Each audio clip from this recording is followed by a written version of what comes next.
Samsung's Galaxy Unpacked event for the Z Fold 7 and Z Flip 7 is only a handful of short days away on July the 9th, but there has still been one pretty big mystery surrounding this event, despite the fact we have seen high resolution renders of the Z Flip. We've seen the Z Flip FE, the cheaper model. We've seen, of course, the Galaxy Z Fold 7 from all angles, and even real world photos are leaking as of this morning. That big mystery has been, would we see mention of the Galaxy G Fold, the tri-fold, the multi-fold, whatever it is that you want to call this device? I'm going to call it the G Fold because I actually think that might be what they end up calling it. Well, today, via Android Authority, we have a very interesting news story. One UI 8 gives us our first look at Samsung's upcoming tri-fold phone, or as I said, G Fold. So what this is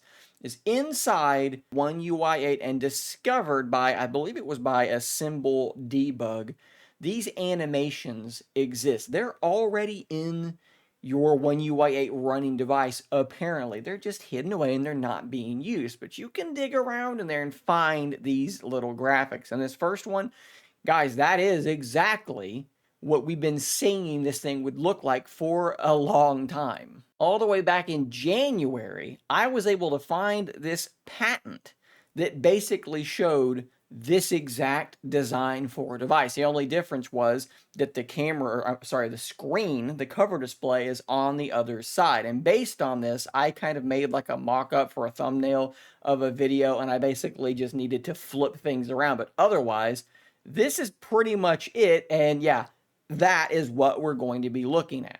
If we scroll down just a little bit, you'll see kind of the purpose of some of these animations. So if we let this thing actually play, it looks like it's basically saying like this is where the NFC is or something like that. I think that's too high to be the charging coil. And then they do show it sort of being tapped against something, and you do, by virtue of that, get a view of the thing open. You have a hole punch selfie camera in the top right hand corner, and that does look like a pretty darn large screen. The rumors have been that diagonally this will be about 10 inches. And I mean, obviously, we can't tell dimensions from something like this, but I do think that that's probably going to end up being pretty accurate. So again, they're just kind of showing you where is the NFC, and it does look pretty ridiculous, right? To have this thing fully opened up, 10-inch tablet, and you're, in a store and you're tapping to pay. I would imagine probably would be better if you just closed the thing up to do that. But there's your first animation. And then this one, very interesting because it sort of speaks to the design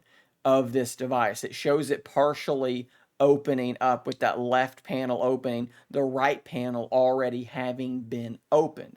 This device is not like Huawei's multi-fold device, which folds in an accordion style, in and out. This is a device that folds in twice on top of itself, and we've seen this inside the patents that I mentioned earlier. You can see here that one side goes in and then one side goes in on top of that. Now, there are some benefits to this.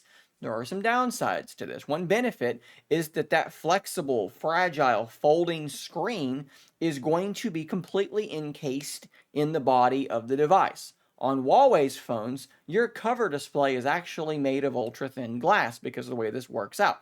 Here, you're going to have a dedicated cover display that could be made of Gorilla Glass, sapphire, whatever it is that you want to use, and it's going to be much more durable, again, protecting that folding display. Now, of course, the other downside here, it's probably quite a few downsides to going with this method, is you only have two form factors. You have cover display and then you have fully opened. Like, you're not going to open this thing up halfway because then you should just use your cover display. It's the same amount of space.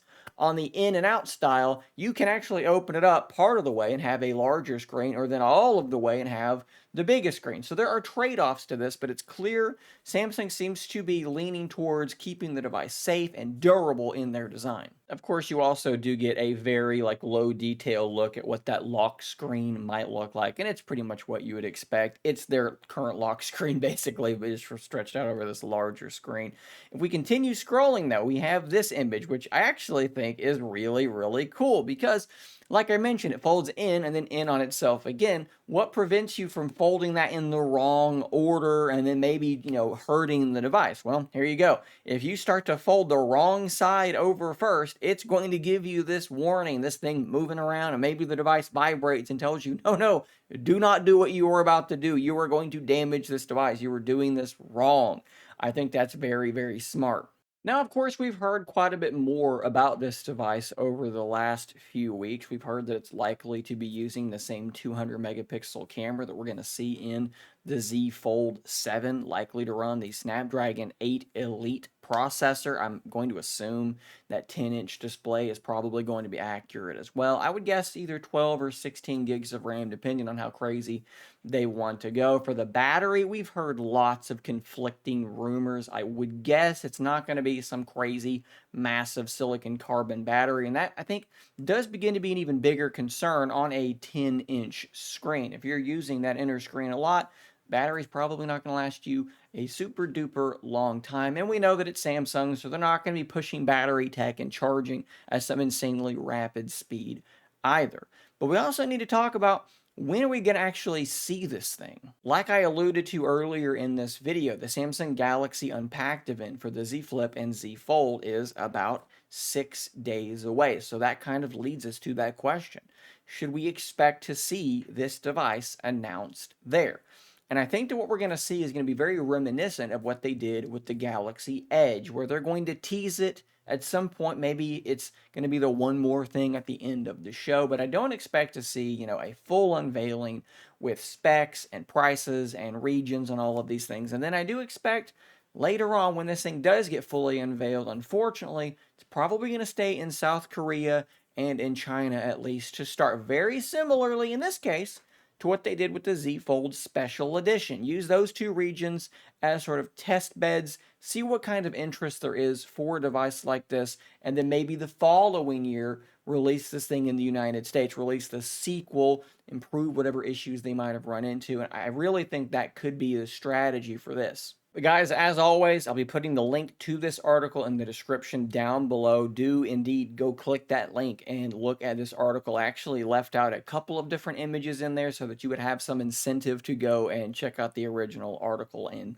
essentially pay them back for the reporting, for finding these animations buried inside One UI 8. And the best thing about this is that since these images are inside One UI 8, which is already released, Samsung cannot hit people with copyright strikes for these sorts of things. So we can talk about it freely and have absolutely no concern whatsoever. But I do want to know what you guys are concerned with in regard to this device. Are you excited about this type of thing? Is this the device that you have been waiting for all these years? Let me know in those comments down below. Maybe seeing this makes you think, I'm going to hold off on the Fold 7 and wait for this G Fold thing that might be launching sometime this year. I mean, look, just because it's not going to be released in the United States, that doesn't mean that you can't import it. A lot of us watching this video are probably using imported phones already right now, so it's not that big of a deal.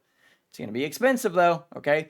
Make sure you get prepared for that sticker shock. I mean, if you think $2,000 for a phone is expensive, it's going to be north of that. So definitely keep all that in mind. But it's definitely exciting to see Samsung pursuing something novel that really only one other company is properly pursuing. Thanks for watching, guys. Subscribe for more content like this, and until next time, stay nerdy, my friends.